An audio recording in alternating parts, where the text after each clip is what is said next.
그래서 고난을 지나는 성도들이나 아직 고난을 이제 앞두고 있는 성도들이나 이 욥기는 고난에 관한 예방책으로서 정말 고난의 긴 터널을 미리 지나보았던 그 우리의 믿음의 선배 욥을 통해서 하나님께서 고난에 대한 가장 좋은 예방책을 가르쳐주는 말씀인 줄 믿습니다. 그래서 오늘도 욥기가 초대하는 이 고난의 세계, 여러분 어렵고 힘들 수 있겠습니다만 바로 그러한 믿음을 가지고 함께 나아가게 되기를 바랍니다. 자, 욥기 서두에서 하나님께서는 사실 이 모든 것의 진상을 이미 밝히셨습니다. 욥과 그의 친구들은 뜻모를 고난인 듯 여겨져서 힘들었지만 욥에게 고난이 닥치기 전부터 훨씬 전에 하나님은 천상의 어전회의를 통해서 하나님 욥이라고 하는 그 인생의 분명한 계획을 갖고 이 고난이 허용되고 오히려 적극적으로 고난의 연단 속에 욥을 넣어가시는 그 장면을 우리들에게는 미리 보여주셨죠. 그래서 이 고난의 이유를 알 길 없어 고난의 현상만으로만 힘들어했던 그때 그 사람들, 지금 우리는 그 와중에 있는 욥과 친구들을 보는 것이나 이 가운데 욥기를 읽어내는 저와 여러분에게는 욥기가 전해주는 아주 분명한 메시지는 이것이에요. 고난에는 뜻이 있습니다.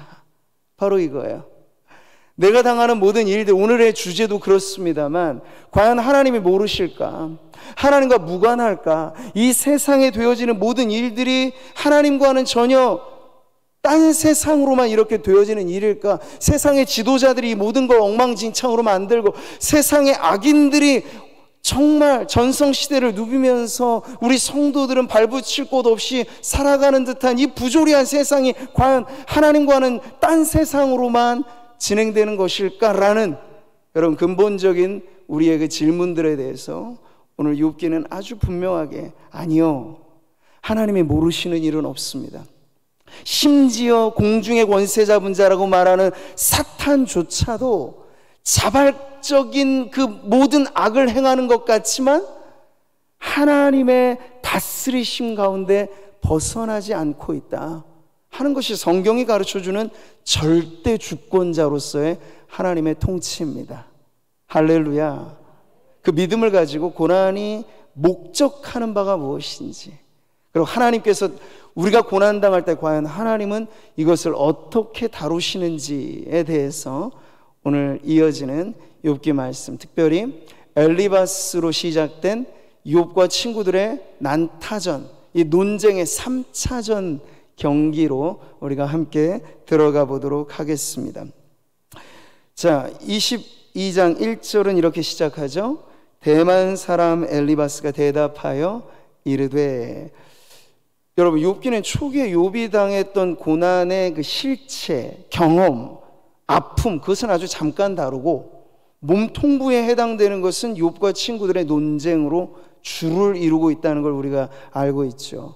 그래서 엘리바스, 빌닷, 소발, 이 친구가 세 명이 번갈아 가면서 그리고 마치 세트 플레이를 하듯이, 그러니까 탁구 경기로 치자면 불공정한 싸움인 거예요. 욥은 이쪽에 혼자 지금 치고 있고 옆에서는 세 명의 친구가 돌아가면서 지금 치고 있으니 욥의 체력은 딸릴 대로 딸려 있고 이 사람들은 힘들만 하면 바톤 터치하면서 욥을 계속 공격하고 있는 아주 불공정한 지금 싸움이 이어지는 가운데 그것이 지금 2차전 경기까지가 다 치루어졌고 이제 마지막 남은 3차전에서 이 모든 세트가 돌아갈 때 아마 친구들 중에 가장 연장자로 여겨지는 엘리바스가 이 3차전의 첫 번째 주자로 또 등장을 해서 그의 발언을 시작하는 대목을 우리가 보는 거죠. 이전까지만 해도 1차에 등장했을 때 비교적 엘리바스는 점잖게 세상의 지혜를 가지고 욥을 훈계하듯이 그렇게 등장을 하였습니다. 그런데 이 두 번째로 등장했을 때가 조금 더 거칠어지고 이제 마지막 그의 세 번째 등장에서 아주 신랄하게 욥을 비난하고 정죄하는 그런 모습을 오늘 보이고 있습니다. 자, 욥의 친구들의 말은 그럴싸합니다. 근데 우리가 속지 말아야 돼요. 반쪽짜리 진리라는 걸. 얼핏 듣기에는 지당한 말씀, 옳아 보여요. 그런데 자세히 들어보면 무언가가 비틀어져 있어요. 무언가가 틀려져 버렸어요. 그게 과연 무엇일까요? 지금 2절과 3절의 말씀을 가만히 살펴보면 알 수 있습니다. 같이 읽어보시죠. 사람이 어찌 하나님께 유익하게 하겠느냐? 지혜로운 자도 자기에게 유익할 따름이니라. 내가 의로운들 전능자에게 무슨 기쁨이 있겠으며 내 행위가 온전한들 그에게 무슨 이익이 되겠느냐? 이게 무슨 말씀일까요? 사람의 지혜, 사람의 의로움, 그게 아무리 훌륭해 보여도 하나님하고는 아무 상관없다. 지금 그렇게 단정을 짓고 있는 거예요. 여기서 부각되는 건 하나님은 초월적인 존재이시다. 그리고 하나님은 무언가에 기대거나 의존해서 영광을 받거나 그러지 않으셔도 될 만큼 자존적인 분이시다. 이걸 지금 강조하는 표현이에요. 그러니까 이것만 강조해서 보면 맞아 보여요. 근데 여러분, 우리가 하나님을 안다고 말했을 때 하나님을 종합해서 이해를 해야지, 하나님의 사랑만 극대화시키고 하나님의 의만 극대화시키면 이게 조합이 안 되면 매우 이상한 모습을 갖게 되는 거죠. 마치 삼위일체의 교리를 잘못 이해하면 머리 셋 달린 한 몸뚱어리 신을 연상하는 아주 기괴한 그러한 대상을 만들어 놓듯이, 여러분, 하나님에 관해 일부 맞아 보이는 이 말, 이슬람에서도 여러분 유일신을 강조하잖아요. 일부 맞아 보입니다. 그런데 그리스도를 인정하지 않으니, 예수님의 신성을 인정하지 않으니 아주 이상한 그러한 신론으로 빠지게 되는 거죠. 여기 엘리바스의 함정도 바로 거기에 있습니다. 초월적인 하나님, 자존적인 하나님에 대한 이야기는 우리가 수긍할 수 있습니다만, 그렇다고 하나님이 인간과 아무런 관계가 없는 분일까? 하나님은 인간 세계에 발을 디디지도 않으시고 우리가 어떻게 살아가든지 간에 상관없이 하나님은 저 우주 너머 어딘가에서 유유자적 스스로 만족하시는 그런 분이실까? 아니란 말이죠. 하나님은 반드시 인간과 관계를 맺으시는 분입니다. 우리가 하나님을 아는 지식 가운데 가장 중요한 핵심에 바로 이게 있어요. 하나님과 우리는 닮은 꼴이 있다. 인간은 하나님의 형상대로 지음받았고, 인간은 다른 여러 많은 피조물들 중에도 창조의 면류관으로 불릴 수 있었던 건 바로 하나님과 교통함이 가능한 관계적인 존재다라는 것인데, 하나님이 과연 우리의 어떠함에 상관없이 이래도 좋고 저래도 좋구나, 아니면 이래도 싫고 저래도 싫고 아무런 관련 없는 분이시라 한다면 우리의 신앙이 과연 무슨 의미가 있겠는가? 아무런 의미가 없어져 버리는 거죠. 지금 엘리바스의 주장은 바로 이런 면에서 뒤틀려져 있는 반쪽짜리 진리라는 것입니다. 우리는 욥기의 서두에서 하나님이 엘리바스가 주장하듯이 어떤 거, 하나님의 마음에 합당한 의로움 혹은 하나님의 마음에 합당한 지혜, 이것에 대해서 아무런 관심이 없으신 분이 아니다라고 하는 걸 욥기의 서두는 밝혀주잖아요. 왜냐하면 하나님께서 욥을 주목하여 보시거든요. 많고 많은 사람 중에 욥이라고 하는 동방의 한 사람을 유의하여 보셨단 말이에요. 심지어 사탄에게조차 자랑스럽게 욥을 말씀하신다는, 그만큼 욥에게 관심이 지대하다는 말씀이잖아요. 여러분, 다시 한번 읽어보실까요? 내가 내 종 욥을 주의하여 보았느냐? 그와 같이 온전하고 정직하여 하나님을 경외하며 악에서 떠난 자가 세상에 없느니라. 주의하여 보았느냐 말씀하신 그분이 먼저 욥을 주의 깊게 보셨다는 얘기죠. 욥의 품성과 욥의 경건함과 욥의 의로움에 대해서 하나님은 네가 그런들 나랑 아무런 상관없어 이런 게 아니고 기뻐하셨다는 거예요. 만족해 하셨다는 거예요. 여러분, 엘리바스의 이 주장이 허위라고 하는 걸 우리는 알 수 있다는 거죠.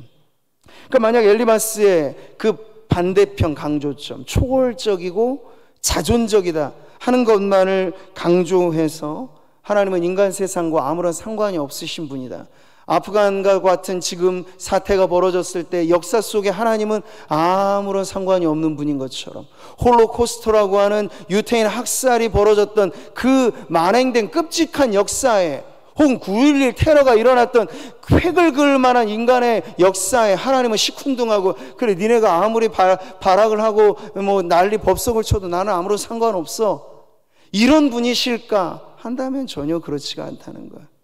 이런 식의 신앙을 일컬어 이신론이라고도 합니다. 하나님은 창조 때만 관여하고 나머지 돌아가는 거다 인간들이 알아서, 자연의 법칙이 알아서 하도록 내버려 두신다. 그냥 멀찍이서 관망만 하신다. 근데 성경은 그런 하나님에 대해서 우리에게 알려주신 바가 없습니다. 여러분, 하나님은 인간이 죄를 짓고 하나님을 멀리 떠나갈 때 그분의 마음은 아파하세요. 노아 시대 홍수 심판이 일어나기 전 하나님은 한탄하셨다고 합니다. 여러분, 이게 인간과 아무런 상관없이 무관한 하나님에 대해서 성경이 말하는 걸 어떻게 입증할 수 있겠습니까? 한탄하시는 하나님에 대해서 말하는데요. 반대로 죄인이 죽게 돌아오면 탕자의 비유에 나온 그 아버지는 우리 하늘 아버지를 가리키는 것이잖아요.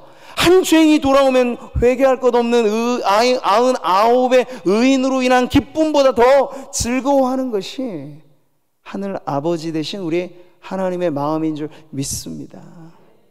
내가 너희에게 이르노니 이와 같이 죄인 한 사람이 회개하면 하늘에서는 회개할 것 없는 의인 99으로 말미암아 기뻐하는 것보다 더하리라.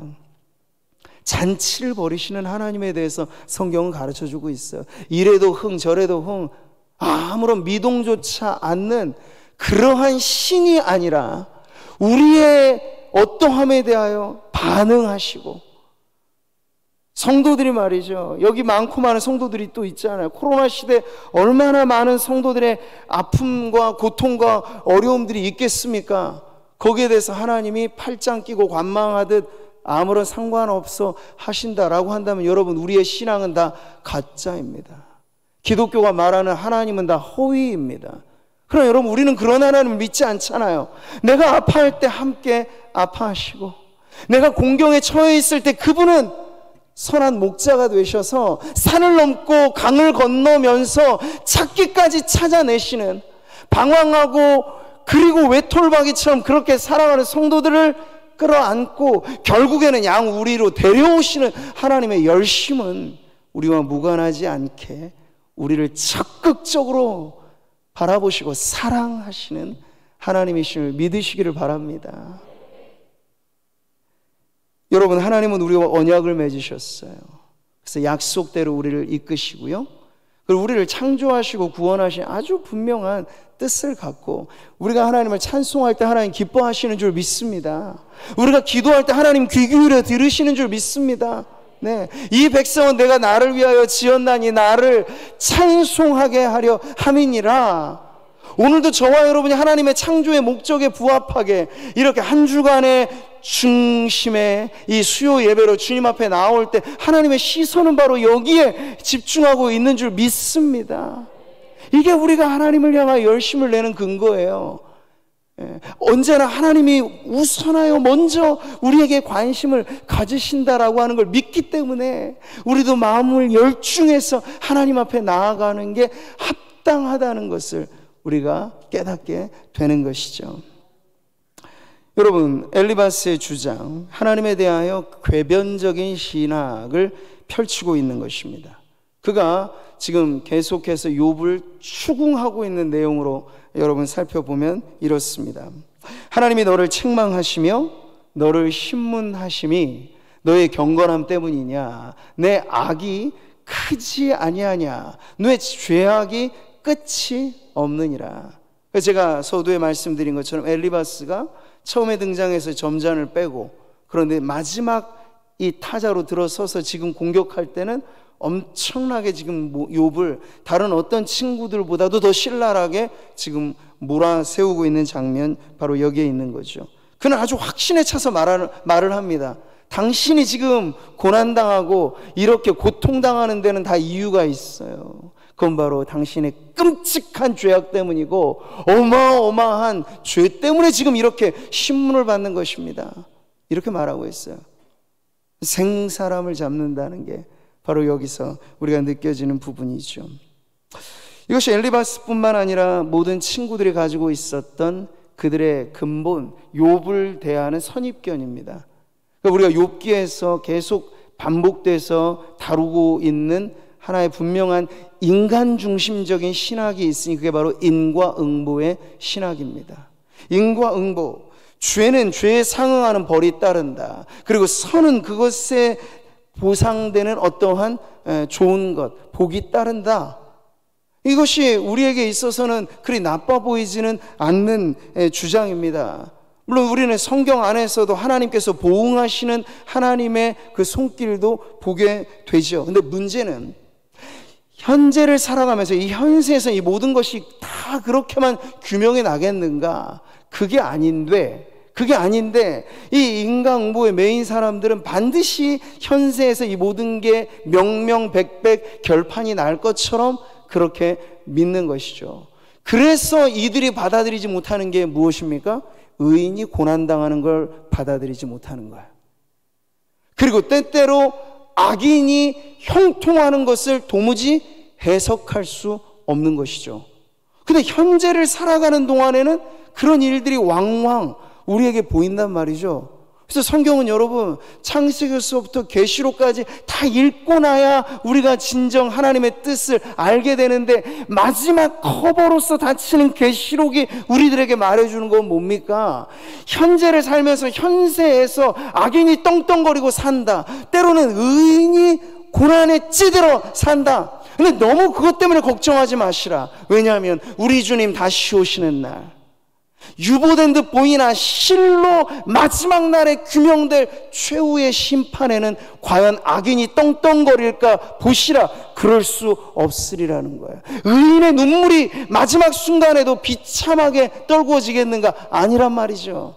하나님께서 의인의 머리를 드시고 악인을 심판하시는 그러한 하나님으로 결국 최후의 심판의 자리가 있을 것이다 라고 하는 것이 성경 전체가 우리에게 가져다 주는, 그것까지를 만약 우리가 믿는다면 바로 보응하시는 하나님에 대한 정당한 입장을 우리가 갖게 되는 거죠. 근데 욥의 친구들은 그렇지가 못했어요.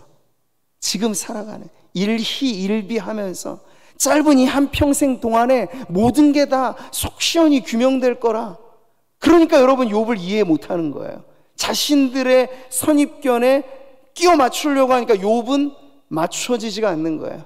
아니 어떻게 의인이 고난을 당해, 이렇게나 끔찍하게 고난을 당해. 이런 사람들은요 나중에 누구를 이해 못할까요? 그리스도를 절대 이해 못하죠. 예. 어떻게 고난받는 메시아가 가능하단 말입니까? 그분은 철장으로 만국을 다스리셔야 할 분이고 절대적인 권한으로 모든 악인을 일시에 다 불살라버리는 그러한 어떠한 이 권위 있는 지배자로서의 메시아를 사람들은 꿈꿨는데, 예수님이 오셨을 때는 그 모습과는 전혀 반대로 낮아지다가 급기야 죽기까지 낮아지시는 그 모습을 보니 그분은 우리의 구원자이실 수 없다. 유대인들이 이 엘리바스, 빌닷, 소발, 이 고대로부터 가졌던 이 인과 응보의 신학에 매여서, 율법주의에 매여서 결국에는 우리의 구원자 되신 그리스도의 고난을 이해하지 못하는 결과에 이르게 된다는, 이것이 바로 인과응보 신학의 가장 큰 맹점이고 한계라고 할 수 있는 거죠. 아무리 끼워 맞추려 한들 의인의 고난을 이해 못하는 거예요. 자, 그런데 여러분, 이렇게 엘리바스가 욥을 몰아세우는 건 일종의 무고죄에 해당하는 겁니다. 사실 무근인데 그는 마치 이것이 사실이냐? 아주 확신에 차서 말을 하잖아요. 6절부터 9절을 보세요. 마치 욥이 이러한 죄행을 저지른 것처럼 그는 아주 단정적으로 말하잖아요. 까닭없이 형제를 볼모 잡으며 헐벗은 자의 의복을 벗기며 목마른 자에게 물을 마시게 하지 아니하며 줄인 자에게 음식을 주지 아니하였구나. 권세 있는 자는 토지를 얻고 존귀한 자는 거기에서 사는구나. 너는 과부를 빈손으로 돌려보내며 고아의 팔을 꺾는구나. 마치 현장에서 현행범으로 잡혔듯이 욥에게 이런 죄행을 다 지금 덮어 씌우는 거예요. 법정에 지금 욥을 세우고 기소하는 검사처럼 당신이 이러저러한 일들을 다 했다. 근데 여러분 증거가 없어요. 증인도 없어요. 그냥 그의 심증을 가지고. 근데 그 심증은 뭐죠? 결과로서 원인을 추론하는 거예요. 욥이 불행하니, 욥이 고난을 받으니 이건 의인일 수 없다. 그는 죄인이기 때문에 고난을 받는 것이다. 그가 무슨 죄를 지었을까? 무슨 죄를 지었길래 이렇게 끔찍하게도 고난받는가? 아, 끔찍한 죄를 저질렀겠지. 고아들을 핍박하고 과부를 멸시하고 기타 등등 당시에 모든 사람들이 아주 상죄라고, 끔찍한 죄라고 생각했던 그 모든 죄를 지금 다 올가미를 욥에게 씌우고 있는 거예요. 물증 하나 없이, 증인 하나 없이 지금 엘리바스가 그렇게 몰아세우고 있는 것이죠.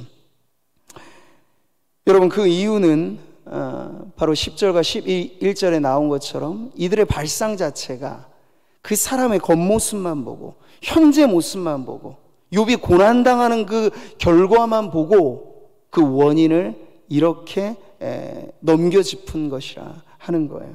보세요. 그러므로 이렇게 내가 죄를 지었기 때문에, 이런 죄가 반드시 너에게 있었기 때문에, 그러므로 올무들이 너를 둘러있고 두려움이 갑자기 너를 엄습하며 어둠이 너로 하여금 보지 못하게 하고 홍수가 너를 덮느니라. 이런 결과들이 당신에게 온 것은 이게 그냥 엉뚱하게 온 것이 아니라 앞서 당신이 이러한 죄를 지었을 것이기 때문에, 근데 추측도 아니라 당신이 이런 죄를 지었기 때문에 단정하면서 욥을 정죄하고 있는 거죠. 여러분, 예수님께서는 산상수훈의 여러 가르침 가운데 하나로 비판에 대한 가르침을 주셨습니다. 비판에 대해서 주님 무엇라 말씀하셨죠? 비판하지 말라. 네, 비판을 받지 아니하려거든 비판하지 말라. 이거 분명히 말씀하셨어요. 근데 여기서 예수님 말씀하셨던 비판은 일면 어떤 실체적인 결함이나 죄나 실수나 어떤 문제가 전제된 것입니다. 네. 티와 들보로서 표현되는 이 비교를 보면 티처럼 작게 보여도 어쨌든 문제될 것이 전혀 없는 상황이 아니라 문제될 것이 좀 있는 상황에서조차 주님 말씀하시기를 남을 함부로 비판하지 마라고 주님 말씀을 하셨던 거예요. 왜냐하면 어찌하여 형제의 눈 속에 있는 티는 보고 내 눈 속에 있는 들보는 깨닫지 못하느냐. 비판할 때 우리가 빠질 수 있는 문제는 나도 당신만큼이나 결함이 많은 사람이고 죄인 중에 죄인이고 연약한 사람이다라고 하는 건 쏙 빼고 나는 의롭고 당신은 불의하다라고 하는 그런 입장에서 누군가를 정죄하는 그런 우를 범할 수 있기 때문에 주님은 비판을 조심해야 되고 비판을 삼가라고 말씀을 하신 거예요. 근데 여러분, 지금 욥기의 상황은 그것보다 더한 상황입니다. 왜냐하면 우리가 욥기를 쭉 읽어봐도 지금 엘리바스가 주장하듯이 욥이 그렇게 천인공노할 죄의 행을 저질렀다라고 하는 것이 규명되거나 밝혀진 것 어디에도 없는데, 추측하고 짐작하고 그냥 그들이 허위 진술을 끼워 맞춰서 이걸 가지고 지금 욥을 비난하고 있으니 허위 사실을 가지고 고소하는 무고죄에 해당되는 죄를 지금 엘리바스가 저지르고 있는 것이죠. 자, 욥기를 읽어가면서 여러분, 우리는 나 자신이 지금 욥의 처지보다 실상 욥의 친구들의 입장에 더 가까울 수 있다는 위기의식을 사실은 깨달아야 됩니다. 욥기를 읽어가면서 나는 죄 하나 없이 의인의 고난의 표상인 욥에게만 너무 맞춰두고 욥의 친구들을 보면서 우리는 또 한편에 욥의 친구들을 손가락질하고 어우 저 나쁜 인간들, 그러다가 내가 욥의 친구를 지금 많이 닮아 있다는 사실을 간과할 수도 있다는 거예요. 매우 무서운 것이죠. 근데 사실 욥의 친구들의 이 모습은 인간이라면 누구나 범할 수 있는, 나는 의롭고 당신은 불의하며 나는 선하고 당신은 악하다라고 하는 입장의 차를 갈라놓고 누군가를 공박하고 누군가를 몰아세울 때 합심해서 그것이 사실인지의 여부조차 확인도 안 한 그 문제들까지도 가지고 누군가를 죽일 수 있다는 게 바로 온 세상 사람들이 저지를 수 있는 그러한 문제라고 하는 걸 우리는 깨달아야 하는 것이죠. 과연 누가 욥의 입장에 서서 나는 죄 없이 고난을 당한다, 까닭 없이 비난을 당한다 라고만 할 수 있겠습니까? 오히려 우리는 겸손히 오늘 이 메시지를 통해서 반대편에 내가 혹 서 있지는 않은가? 사실인가 확인조차 안 한 문제들이 세상에 많고 심지어 교회 안에도 있습니다. 근데 무언가 우리는 확인된 사실의 죄의 문제를 다루더라도 성경은 그 사람과만 상관하고, 그래서 듣고 회개하며 한 사람을 건지는 거다. 근데 안 듣는다면 조심하여 두세 사람이 함께 가서 그 사람을 권면하고, 그래도 듣지 않으면 이방인과 같이 대하라. 이렇게 여러분 타인의 과실의 문제를 매우 조심스럽게 다룰 것을 가르쳐 주십니다. 근데 여러분 세상의 방식은 어떻죠? 무언가 뜬 소문이라도 하나 나면 거기에 삽시간 사람들이 벌떼처럼 몰려들면서 소설을 쓰고 그 안에 마치 그게 사실인 양 가정하며 정말 살아있는 사람이 죽을 지경까지 몰고 가는 게 이 세상의 법칙입니다.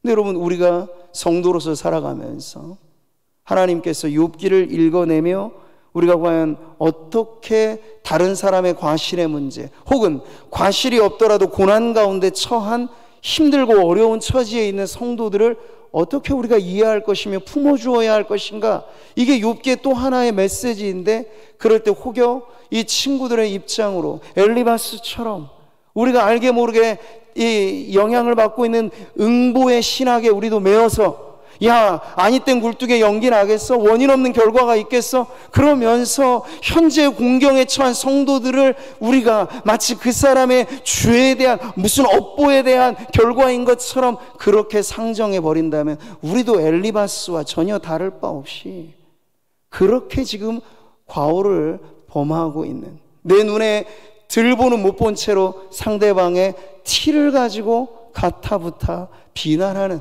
그런 입장에 서 있을 수 있다는 것을 오늘 말씀은 우리로 하여금 깨닫게 하는 것입니다.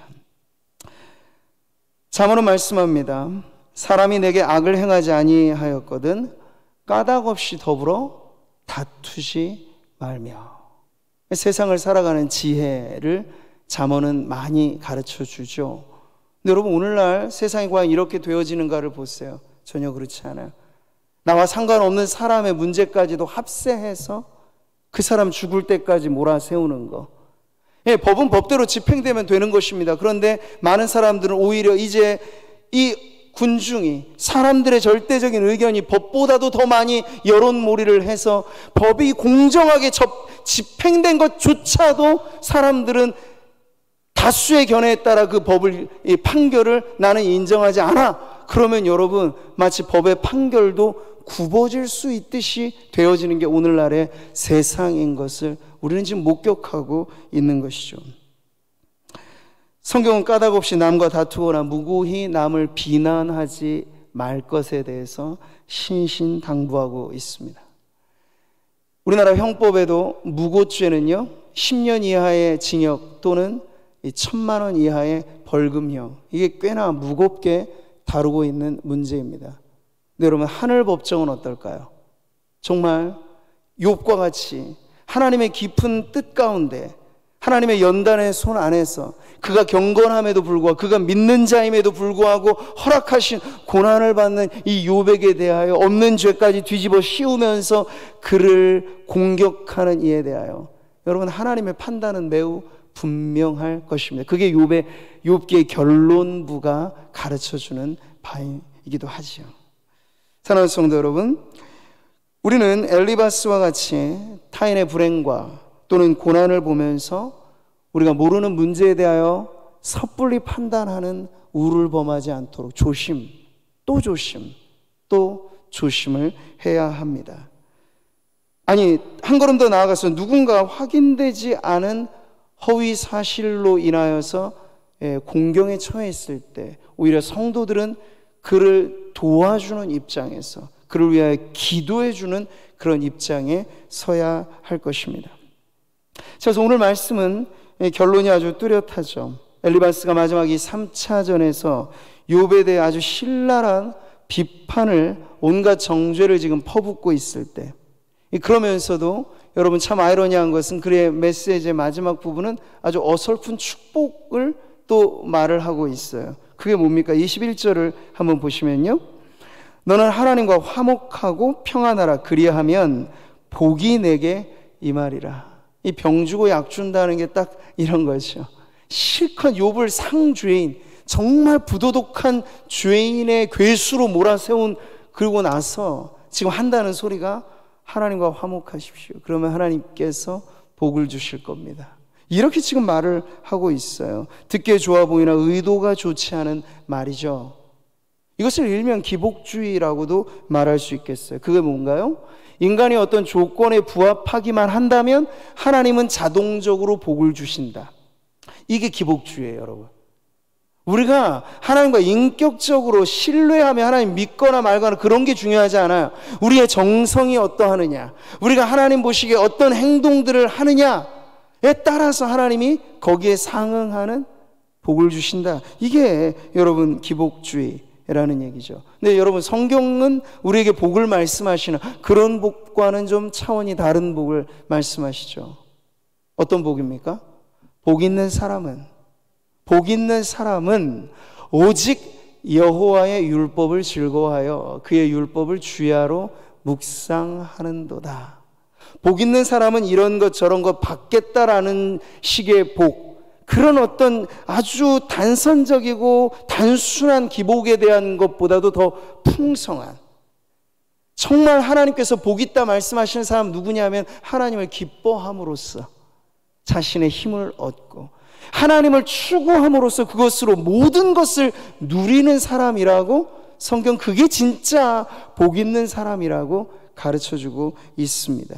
복 중에 복 되신 하나님을 추구하고 복 중에 복 되신 하나님을 만나고 그로 인하여 하나님의 지켜주심의 복도, 공급하심의 복도, 하나님의 안전하게 우리를 보호하시는 복도, 우리를 구원의 마지막 순간까지 인도하시는 복도, 이 모든 복은 결국 하나님을 나의 소유로, 하나님을 나의 피난처로, 하나님을 나의 반석으로 믿을 때, 의지할 때, 붙잡을 때 누리는 복이라 말씀하고 있는 거예요. 성경 우리에게 정말 하나님께 가까이 하는 것이 복이다라는 아주 분명하고 뚜렷한 축복을 가르쳐 주십니다. 근데 기복주의의 문제라는 건 그 하나님을 추구하기보단 하나님께서 주실 수 있는 이러저러한 많은 것들의 그 부산물이 최종의 목적이 돼서 하나님을 이용할 수도 있다. 이게 바로 여러분 기복주의가 가지고 있는 가장 큰 문제라고 하는 것이죠. 여러분, 은혜의 신학은 다릅니다. 지금 욥의 친구들이 빠져있는 보응의 신학과 다른 은혜의 신학은 늘 하나님을 우선하죠. 하나님을 앞세웁니다. 인간의 행동보다 하나님의 행동을 늘 의지합니다. 근데 여러분, 보응의 신앙은 정반대로 인간의 행동을 앞세워요. 인간이 뭘 하면 하나님이 거기에 따라서 거기에 상응해서 무엇을 하시는 분으로만 이해를 하는 거죠. 그러나 은혜는 늘 인간보다 앞서 계획하고 앞서 기다리고 앞서 우리를 인도하시는 하나님에 대해서 가르쳐 주시는 거예요. 그래서 여러분, 보응의 신학을 의지하면 나중에 영광은 누구에게 돌아가느냐? 자기에게 돌아가는 거야. 내가 이러한 일을 했으니 마땅하다, 지당하다, 하나님 이런 마땅히 그러셔야 한다, 이런 쪽으로 가고, 여러분 은혜에 의하여 복을 받는 성도는 결론이 다르죠? 이 모든 게 주님의 은혜입니다. 주님 덕분입니다. 주님이 영광을 받으셔야 됩니다. 나는 하잘 것 없는 존재입니다. 모든 영광을 하나님께. 은혜로 시작하고 은혜로 마치는 인생과 보응, 인간의 행동과 인간의 노력과 그 여하에 따라서 하나님이 마치 신도 조정 가능하다 생각하는 그러한 입장의 종교는 전혀 다른 결말로 가게 되는 것을 우리는 알게 되는 것이죠. 사탄은 처음에 등장하면서부터 욥의 신앙을 호도하게 왜곡시키기를 조건부 신앙으로 왜곡시켰죠.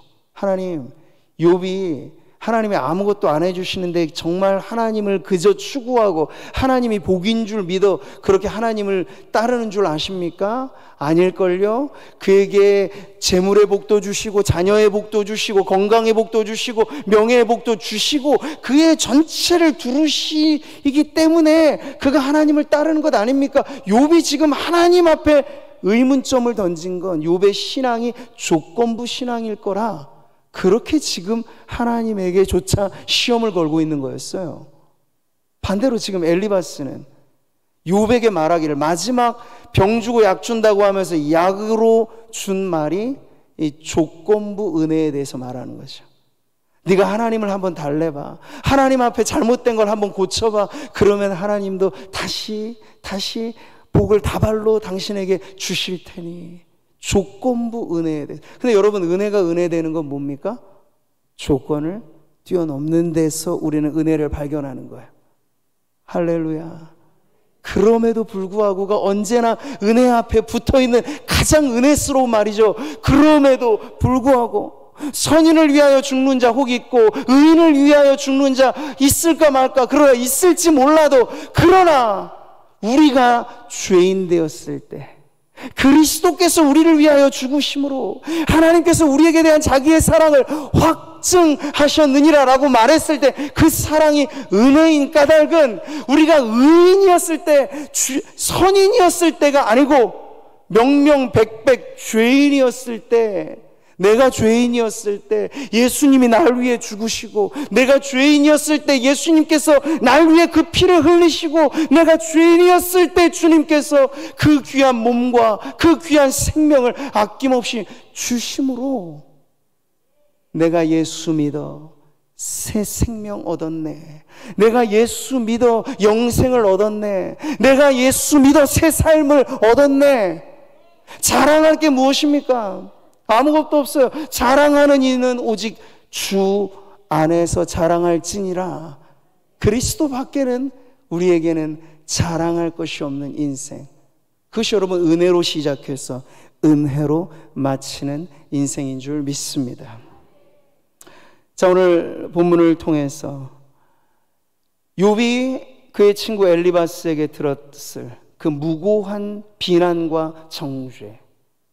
여러분, 그런데 이것까지도 결국 욥기는 더 머나먼 앞으로 이르게 될 욥보다도 더 완전하신 그분이 당할 고난의 실체를 우리들에게 미리 보여주고 있는 것입니다. 바로 그리스도의 고난이죠. 십자가 최후 심판의 자리, 마치 우리에게 그것을 미리 맛보듯이 예수님께서 지옥의 형벌과 하나님과 끊어지는 그 고통까지를 한 몸에 받으셨던 그 십자가 위에서 예수님이 당하셨던 그 고통 중에, 여러분, 애당초 예수님에게 대한 반감을 갖고 있는 사람들이 비난하고 정죄하는 건 그러려니 해요. 그러나 주님의 마음을 더 후벼파고 아프게 했던 건 뭐였을까요? 예수님을 믿노라 따랐던 그 사람들, 예수님의 애지중지 여겼던 제자들까지도 등을 돌리고 배반하는 욥의 친구들이 지금 욥을 정죄하는 이 모습에서 우리는 앞으로 오실 예수 그리스도 그 메시아가 우리를 구원하기 위하여 어디까지 낮아지며 무엇까지 고난을 당하셨는가를 보게 되는 것입니다. 우리에게 있는 대제사장은 우리의 연약함을 동정하지 못하실 리가 아니요, 모든 일에 우리와 똑같이 시험을 받으신 이로되 죄는 없으시니라. 믿었던 사람에게 배신을 당하는 것, 친구들이 오히려 나에게 등을 돌리고 모욕하고 있지도 않은 사실까지를 덮어 씌우면서 몰아세울 때, 여러분, 우리는 그러한 우리의 경험까지도 주님이 모르시지 않는다는 걸 믿어야 합니다. 십자가의 고난은 인간으로서 당할 수 있는 그 모든 고통의 총합을 당하신 그러한 고난이기 때문에 주님은 오늘도 여러분 살면서 오해당하시는 일 있지 않습니까? 믿었던 사람에게 발등 찍히는 일들이 우리에게도 있지 않습니까? 세상에서는 그러려니 치나 교회 안에서조차 여러분의 마음을 후벼 파듯 믿었던 교우에게서 때로는 상처받아 교회 떠날까 말까 고민하는 선상에 있는 성도들이 이 자리에 혹 계시지 않습니까? 그래서 아예 멀리 떠나간 이들도 우리에겐 적지 않습니다. 근데 그런 이들까지도 여러분 욥기는 부르는 거예요.